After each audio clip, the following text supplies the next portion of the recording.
அழகான ஒரு காட்டில் ஒரு காக்கை, கிளி, குருவி, புறா, கழுகு இந்த எல்லா பறவைகளும் ஒரு பெரிய மரத்தில் கூடு கட்டி வாழ்ந்து வந்தாங்க. தினந்தோறும் பொழுதுபோக்காக பேசிக்கிட்டு நாட்களை கழிச்சிட்டு இருந்தாங்க. பொழுது சாயிற வரைக்கும் ஆகாரத்துக்காக வெளியில் அலைஞ்சிட்டு பொழுது சாய்ஞ்சதும் எல்லாம் கூட்டுக்கு வந்து அடைஞ்சிடுவாங்க. கழுகுகிட்ட இருந்த ரேடியோவில் 1 மணி நேரம் தமிழ் பாட்டு ஓடும்.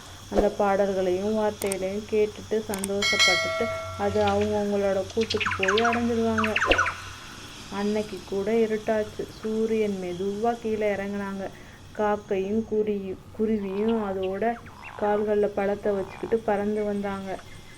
காக்கா சொன்னது, இன்னொரு தடவை உன் பேச்சை கேட்டு ஆகாரத்துக்காக நான் வெளியில் வரவே மாட்டேன். பக்கத்தில் பழம் பார்த்தேன்னு சொல்லி நீ எங்கேயோ கூட்டிகிட்டு போயிட்ட. ஒரு பழத்தை சாப்பிட்டுட்டு இன்னொரு பழத்தை காலில் எடுத்துக்கிட்டு வீட்டுக்கு போயிட்டுருக்கேன் அப்படின்னு சிடுன்னு காக்கா குருவியை பார்த்து சொன்னிச்சு. இது ரொம்ப நல்லா இருக்கு காக்கா. நான் என்னமோ வேணும்னு செஞ்ச மாதிரி பேசுகிற. எனக்கு சுத்தமாக பிடிக்கல. எங்கேயாவது பழத்தை பார்த்தா நீ தானே சொல்லுன்னு அதானே சொன்னேன். உன்னோட சேர்ந்து நானும் தானே வந்திருக்கேன். இந்த பேச்சுக்கு மட்டும் ஒன்றும் குறையில்லை அப்படின்னு சொல்லி காக்கா வேகமாக பறந்துருச்சு. குருவி அது பின்னாடி எதுவும் பேசாமல் மெதுவாக பறந்து போயிட்டு இருந்துச்சு.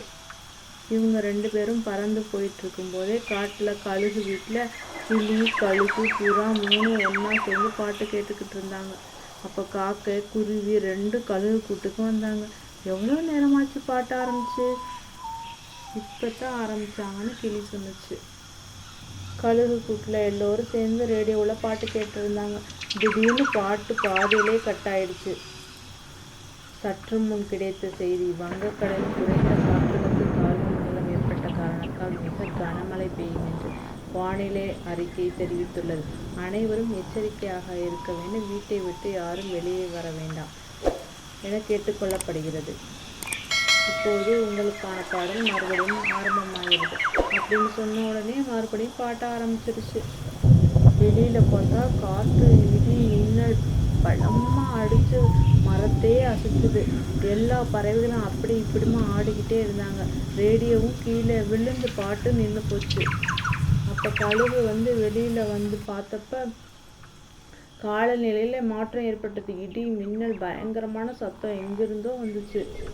திரும்பி கழுகு கூட்டுக்கு நண்பர்களை ரேடியோவில் சொன்ன மாதிரியே காலநிலையில் மாற்றம் ஏற்பட்டிருக்கு. அவங்கவுங்க கூட்டுக்கு போய் தைரியமாக பயப்படாமல் இருங்க. பயங்கரமான மழை வரும்னு தோணுது அப்படின்னு அந்த கழுகு சொல்லிச்சு. அப்பப்போ ஜன்னல் வழியாக வெளில வருதான்னு பார்த்துக்கிட்டே இருங்க. எனக்கு இப்போவே பயமாக இருக்குது நண்பா. நான் உங்கள் கூடயே இருந்துறேன் புறா சொன்னது.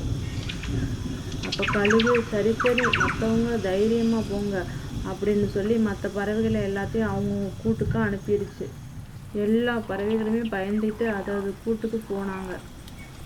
ஒவ்வொரு பறவைகளும் அதோட கூட்டில் இருந்துக்கிட்டு ஜன்னல் வழியாக கேண்டில் லைட் வச்சுக்கிட்டு வெளியில் பார்த்துட்டே இருந்தாங்க. வெளியில் இடி மின்னலோட பயங்கரமாக சத்தமாக மழையும் பெஞ்சுது. எல்லா பறவைகளும் உயிரை கையில் பிடிச்சிக்கிட்டு ரொம்ப பயத்தோடு இருந்தாங்க. இது என்னடாப்பா, சுனாமி மாதிரி ஏதாவது வந்தாலும் ஒரே அடியாக போயிடலாம், பயமே தெரியாது. இந்த மாதிரி மழை பெய்யற ரொம்ப பயமாக இருக்கே அப்படின்னு இந்த காக்கை ரொம்ப பயந்துட்டு இருந்துச்சான். இப்போ மழை தண்ணி வேற மரத்து மேலே ஏறிட்டே இருந்துச்சான். மரம் மூழ்க ஆரம்பித்தோடனே காக்கா பயப்பட ஆரம்பிச்சிருச்சான். ஐயோ, வெள்ளை தண்ணி கூட்டுக்கே வருது, வேற வழியே இல்லை, மேலே உள்ள குருவி வீட்டுக்கு போயிடலாம் அப்படின்னு முடிவு பண்ணி மழையோடு நனைஞ்சுக்கிட்டே குருவி கூட்டுக்கு போணுச்சு காக்கா. குருவியே கதவை வெளியில் பயங்கரமாக மழை பெய்யுது, என் கூடு வேற மழையில் அடிச்சுட்டு போயிடும் போல அப்படின்னு காக்கா கத்துச்சு. அப்போ குருவி எட்டி பார்த்துச்சு. காக்கை உள்ளே போகிறதுக்கு முன்னாடியே வெள்ளம் காக்கையோட கூட்டை மூழ்கடிச்சிட்டு குருவியோட கூட்டுக்கு வந்துருச்சு. அதனால் காக்கையும் குருவி 2 பேருமே வெளியில் வந்துட்டாங்க. மழையில் நனைஞ்சிக்கிட்டே ஒரு பெரிய குச்சியில் நின்னாங்க. ஐயோ குருவி, உங்கூடும் மழையில் நனைஞ்சு போச்சு, வேறு வழியே இல்லைவா, கழுகு கூட்டுக்கு போகலான்னு 2 பேருமே முடிவெடுத்தாங்க. அப்போ 2 பேருமே சேர்ந்து கழுகு கூட்டுக்கு போனாங்க. கழுகு அதோட கூட்டில் ஸ்டவ்வில் புறாவை கொன்று சுட்டு சாப்பிட்டுக்கிட்டு இருந்துச்சு. பாவம், என் புத்தி தெரியாத புறா என் கூட்டிலே இருந்துச்சு. அநியாயமாக அதோட உயிர் விட்டுருச்சு. ஆனால் என் பசி தீந்துருச்சு. வெளியில் வேற மழை பெய்யுது, குளிராகவும் இருந்துச்சு. சுட சுட புறாக்கறியை சாப்பிட்டது எவ்வளோ சுவையாக இருந்துச்சு அப்படின்னு சொல்லிக்கிட்டு இருக்கும்போதே வெள்ளை நீர் பெருக்கெடுத்து வந்தது. காக்கையும் குருவியும் எவ்வளோ சத்தம் போட்டும் அந்த கழுகு வெளியில் வரவே இல்லை. அது புறாக்கறியை ருசித்து சாப்பிட்டுக்கிட்டு இருந்துச்சு. வேற வழி இல்லாமல் கிளி, காக்கா, குருவி 3 பேரும் நனையாமல் இருக்கிறதுக்காண்டி ஒரு பெரிய இலையை எடுத்து அவங்க தலையில் வச்சுக்கிட்டு நின்றுக்கிட்டே இருந்தாங்க.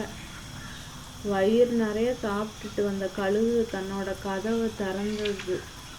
ஆனால் அது ரொம்ப தாமதம். வெள்ளை நீர் மூழ்கடிச்சிருச்சு. கழுகால வெள்ளத்திலிருந்து மேலே வரவே முடியல. வெள்ளத்தண்ணி கழுகு மூழ்கடிச்சிருச்சு. அப்போ கழுகு, காக்கா, குருவி, கிளி என்னை யாராவது காப்பாற்றுங்க எப்படின்னு வெள்ளத்தண்ணியில் அடிச்சுக்கிட்டே போச்சு. கழுகோட குரலை கேட்ட காக்கா, குருவி, கிளி காப்பாற்றணும்னு அவங்க நினச்சாங்க. ஆனால் இடி மழைக்கு பயந்துட்டு அவங்களால காப்பாற்ற முடியல. அதனால் அந்த கழுகு தண்ணியில் அடித்து மூழ்கி இறந்துருச்சு. இவங்க 3 பேரும் சுதாரிச்சு இருந்ததால் தங்கள் உயிரை அவங்க காப்பாற்றிக்கிட்டாங்க.